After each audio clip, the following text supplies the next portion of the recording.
Good morning, folks. Out here at Grove Gardens this morning. I wanted to make a couple of KNF inputs and collect some microbes, and that got me thinking about a lot of the questions I get from people. And one of the main ones is, how do I start? A lot of people love the idea of natural farming, um, but they want to know kind of where to start. I guess it can get overwhelming. There's a lot of different inputs, a lot of new knowledge out there, and so here's kind of my idea of where to start. So I always start in my garden, and what you want to do is kind of scan the surrounding area. Natural farming is built on the idea of collecting microorganisms that are growing big, strong trees in your area and collecting them and putting them into your gardens. And so today I'll show you how to collect the microbes. And for this particular garden, I have some really big trees. I got a huge cottonwood tree, and that's where we'll start the process. All right, so here's a huge cottonwood tree, and it's about 50 yards from my garden. So this will be a great area to collect some microbes. I already have this bag here that I keep leaf mold in. So this will be a good spot to just clear out and set up my IMO box.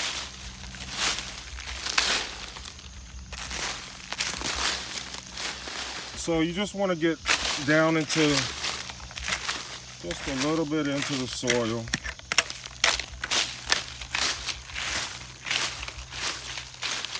Scratch that up real good. You only have to dig down if you got a really thick layer of leaves. But here now we're down to the soil, we're down to roots. So this will be a great place to put our collection box.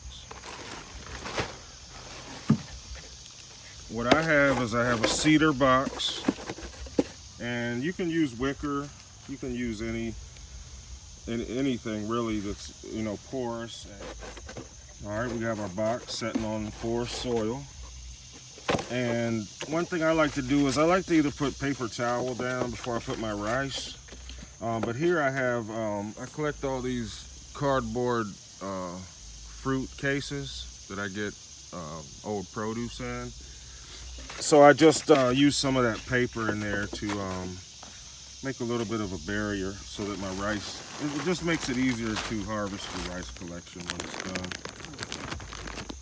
All right, so here I have some brown rice that it's been in the freezer. Each time we have rice, I'll put a little bit in the freezer until I have enough to take an IMO collection. And it's still frozen, but that's all right. It'll thaw out pretty quickly. And just more or less get it in there somewhat even. You don't want your rice too thick, because then it may get anaerobic on you. So that's pretty much going to be it. We're going to spread out our rice, and then I like to put a mesh screen over top of that to keep bugs out. And then over top of that, I like to do a tote.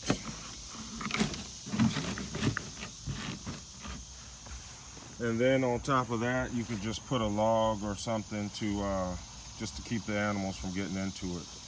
So now that's our collection box. We'll leave that setting out from anywhere from 3 to 10 days. In the summertime, 3 is pretty ideal for me. It's really hot and humid here in Virginia. And in the winter, it can be a week to 10 days. So yeah, we'll check back on this and see how it looks in about 3 days. All right, when you do your IMO collections, it's always good to take them in multiple locations. That just gives you a little more diversity. You're collecting microbes from different areas. You're going to have a little variation in which microbes are there, And also different trees and different plants will form different relationships with different microbes. So here's another location I want to take a collection. And this one's a lot smaller. This is for the one where people say, well, what if you don't have a cedar box? Well, if you don't have a cedar box, then do you have any kind of cardboard box?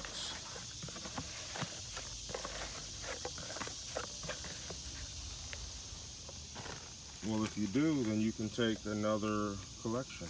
So here, I actually have black rice. It's just something I've been wanting to try. So I have my paper towel down.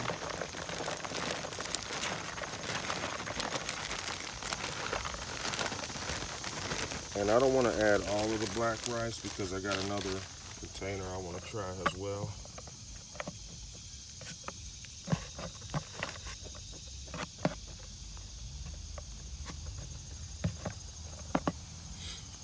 All right, so now that's black rice. And because we're using a box, we can just take the tops and fold them over or cover with a tote, and we'll check back on this one in another 3 days as well. Here's a good tip if you're taking your IMO collection in a public place. You can cover it with a 5-gallon bucket, green, and it'll kind of blend in, and hopefully people won't stumble up on it and bother with it. And here's the third location that we're gonna take a collection from. And this one I'll use just an old bonsai pot. It's got a couple holes in the bottom, and I lined it with paper towel. So this is just kind of like showing you that there's a lot of different options. You don't always have to have the biggest box or the most IMO collection, because what you're going to do is you're going to mix it with sugar to put it in a dormant state. So a little bit of IMO2 actually goes a long way. So you don't always have to have the biggest collection in order for it to be beneficial. All right, so for this one, I'm just going to dig down a little bit. And here I will use the rest of the black rice. And like I said, I've never used black rice before, but I saw it on discount, and it actually tastes really good. So just put that in there nice and loose. You don't want to compact it. And for this one, I will just put a nursery pot on top of it, and then we can come back and check that in a couple days, see how it looks. Another thing that's good is a pizza box, something you can use. The biggest thing with taking your collection is critters are going to want to get into it, so you're going to want to cover it up. And if you have metal screen, that's an even better way. But biggest mistake people make with IMO collection is they leave it out too long and everything spores and turns black on you. So check it in about 2 days, and then on that third day it should be ready to go if it's really hot out. And it could take up to 10 days if it's a lot cooler out. All right, so now we have our rice boxes out for collection. The next step is to get some inputs that can feed our microbes once we've collected them. So again, always look around your space, your garden. What kind of plants do you have? What's available to you?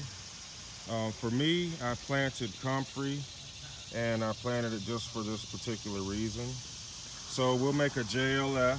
We will take half a container full of plant material, fill the rest with rainwater, toss in a handful of soil, or IMO 3, 4, whatever you may have available, and then just let that soak. And what'll happen is the the microbes in the water will break down the comfrey and release all those nutrients into the liquid, and then you can use that to fertilize your garden.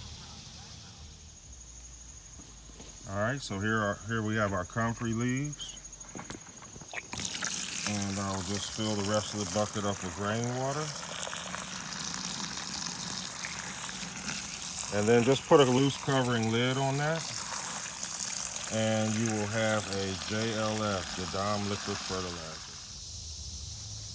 Another easy input to make is FPJ, Fermented Plant Juice.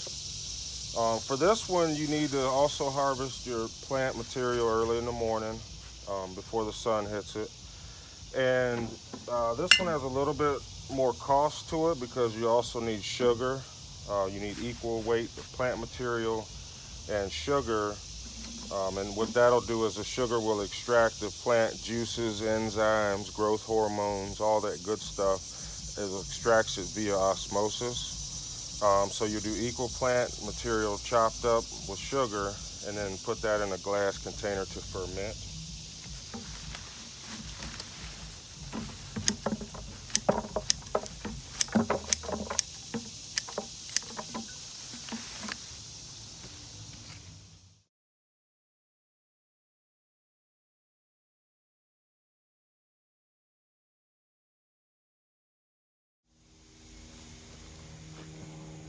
Alright, so we got our plant material combined with equal weight sugar, which will be a FPJ, fermented plant juice. We'll let this sit with a covered top for 5 days, and then at that time there'll be a nice liquid here that we'll extract with gravity, and then that will be one of your first inputs into your journey. The other one we have is Comfrey JLF. This is from JADAM. This is no sugar. It's just basically microbes from your soil or from the forest floor, water, and then plant material. And this will break down and be a really nice fertilizer to use on your garden as well.